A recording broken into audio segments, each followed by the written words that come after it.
Так, поехали. 17 номерочек, да? Две стороны параллелограмма 7 и 12. 7 и 12. 7 и 12. А один из углов параллелограмма равен 30 градусам. Найти площадь этого параллелограмма. Есть две стороны, есть уголочек, значит, это 100% у нас формула А на Б на синус угла между ними. Вот.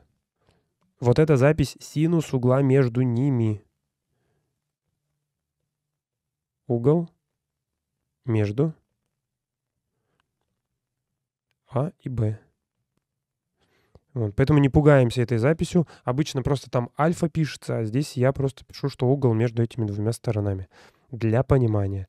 7 на 12 на синус 30.